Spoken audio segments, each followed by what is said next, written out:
Sun's out, well not today, but it has been. Lockdown is easing, so I actually finally managed to get out on some bikes. Thanks to my friend Rob from the channel Motorbob and Tarquin from Lind Triumph Motorcycles London. If you live in London, I will leave a link in the description if you want to check them out. We started the day on two bikes that I'm quite familiar with, the Speed Twin and the Street Triple. Before jumping on my bit of curiosity for the day, the Tiger 900 GT Pro. Pro meaning best, or at least that's my interpretation of it, professional. It's basically the version with all the extra little tricks and toys. And if I had to sum it up in one word, plush.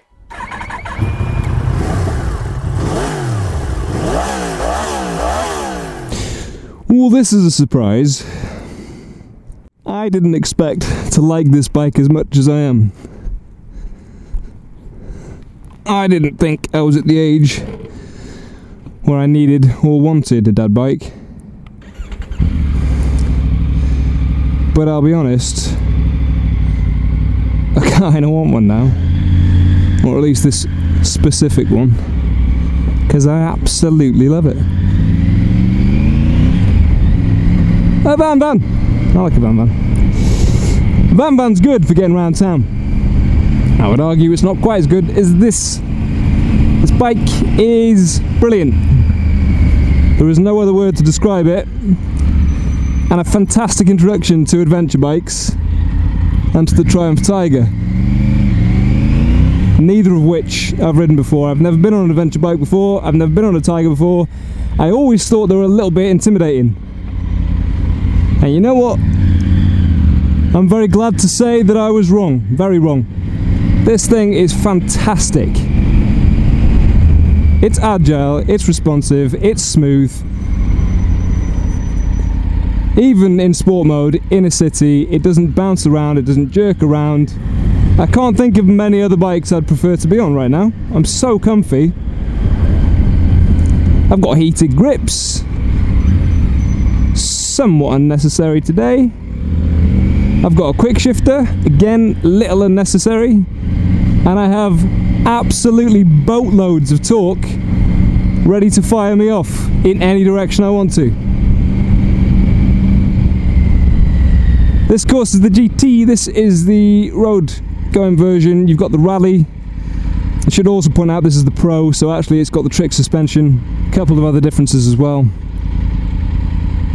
Suspension, as mentioned, is adjustable via the dash. You can certainly set the preload for 1 up, 2 up. Bit of luggage as well. And that engine is an absolute peach. I'd take that in anything. Stick down any bike you want to and I will take it. It's so nice. I would probably change the exhaust. It's not doing the engine justice at the moment. And for a big, heavy lump of a thing, you don't get any waft of that while you're riding. There is no sign that this thing has excessive weight. Obviously I know every bike, when you get it moving, loses its weight to a degree. But honestly, it feels agile. You can feel it's a bit soft. And by soft I mean just, well, comfortable actually. Soft would be the wrong term for that. Soft implies that it doesn't perform very well, that maybe it's a bit too bouncy. That you can't trust it when you start to try and lay it down.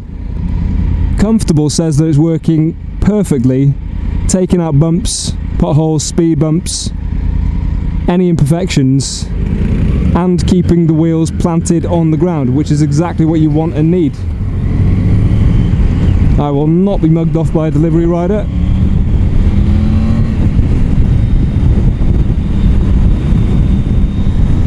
Beautiful day for it.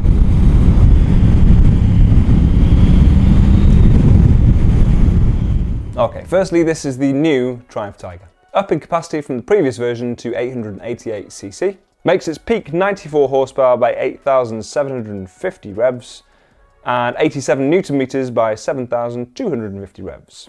Has a retuned firing order and T-plane crank, upgraded Brembo stylemas, a lighter frame and tweaked proportions.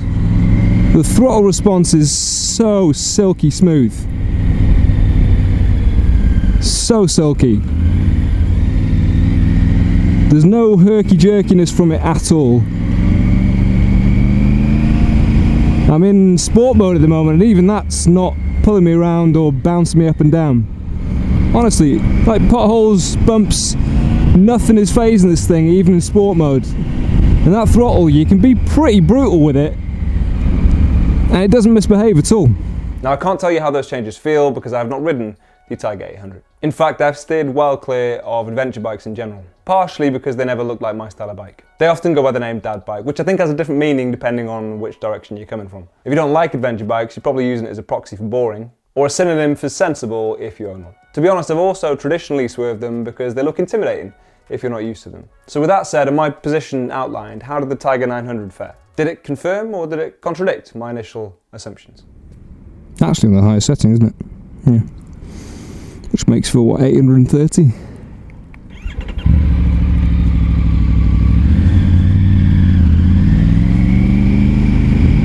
Does it feel big? No. I could flat foot easy, and actually the bike I had, I think, was on a slightly higher seat setting. I'm going to assume that's because of the taper of the seat towards the tank. Does it feel heavy?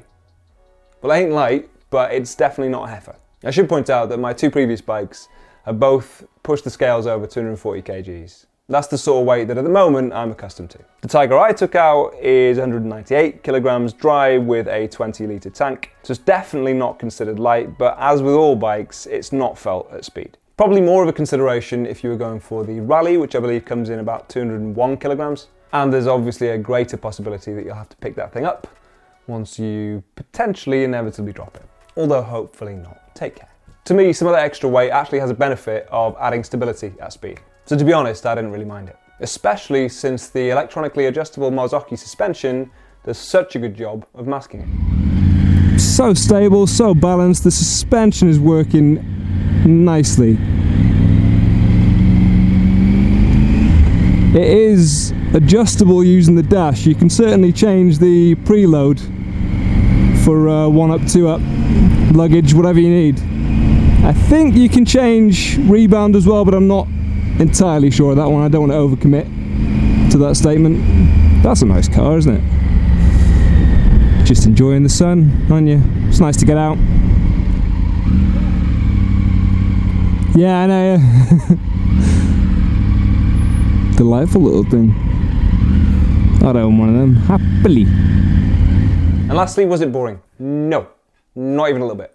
It managed to make city commuting fun, which from a big bike is quite impressive. From simple stuff like having a decent turning lock, that's one thing, the stability of it, the power. I mean, a lot of it does come down to the engine, which is so tractable, so torquey, and so smooth as well. You can be kind of brutal with the throttle and it's not going to bite you in the ass. I think the thing I took from it and was most impressed by was just how playful a bike it could be for something of that size, that weight, and that kind of imposing a figure. It's a brilliant balance between practicality and fun. Obviously, I didn't have the chance to take it further afield. Given more time, I would like to see how it handles a faster ride, but I'm going to guess just as well as it did the city. It was a short blast, but it really was a blast. I loved it, and to be honest with you, I'm just sad that I've never really paid that class of bikes much attention in the past. I've potentially been missing out on some fun.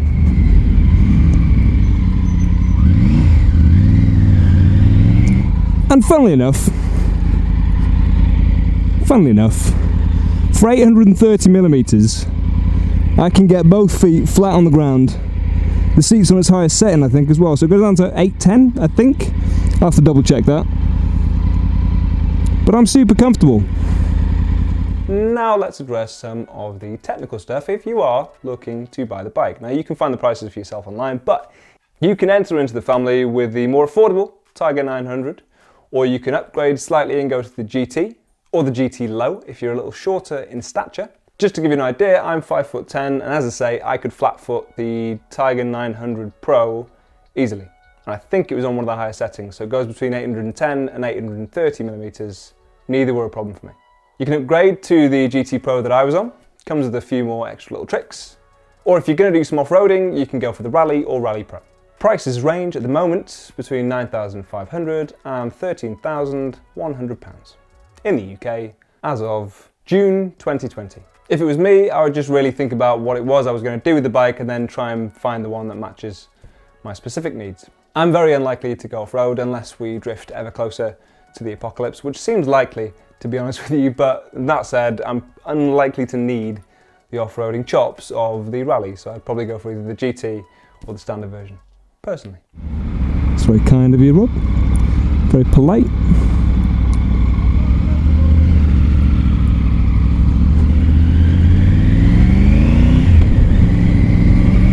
I keep using the clutch, I don't need to. It has got a quick shifter and an auto blipper. It's not a necessity that I change gears, but I do prefer using the clutch, using it myself, controlling when I change gear and how I change gear, how smooth it is. If you change up too quickly, then while you're holding the revs, obviously it sort of just pulls you forward a little bit, so it's less smooth. Obviously great if you're trying to chomp through gears and accelerate at a fair lick.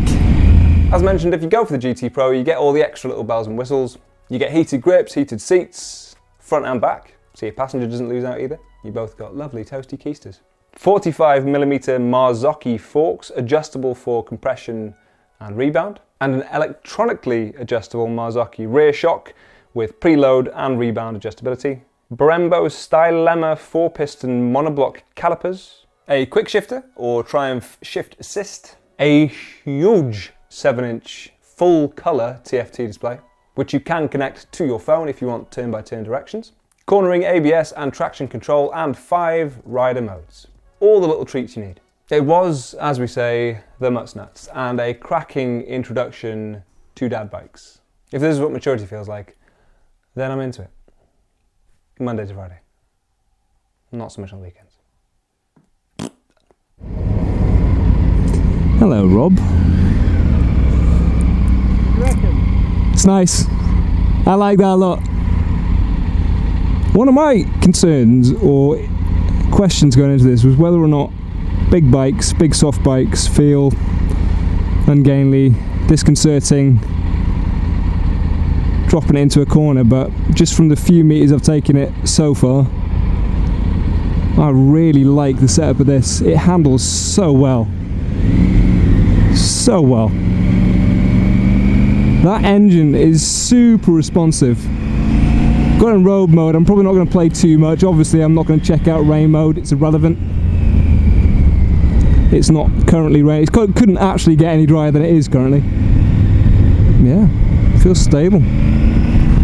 Strong and stable.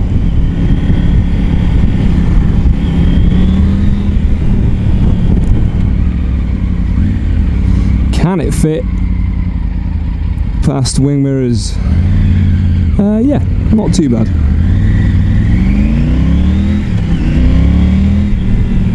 Way better than I expected for a town bike. Just way better than I expected as a bike. Full stop, moving on. Now if you are in the market for a new bike, then dealerships are starting to open back up again. Just take it on a case-by-case basis, ring your dealership and just find out what the situation is. But most of them now will let you book an appointment where you can go in and check it out. And as there's not an awful lot else to do, why not get yourself a bike? Treat yourself. Thank you to Rob. Thank you to Tarquin from Lind Triumph Motorcycles. Thank you for watching. Subscribe if you're new, comment if you want to, and I'll see you in the next video. Ta-ra.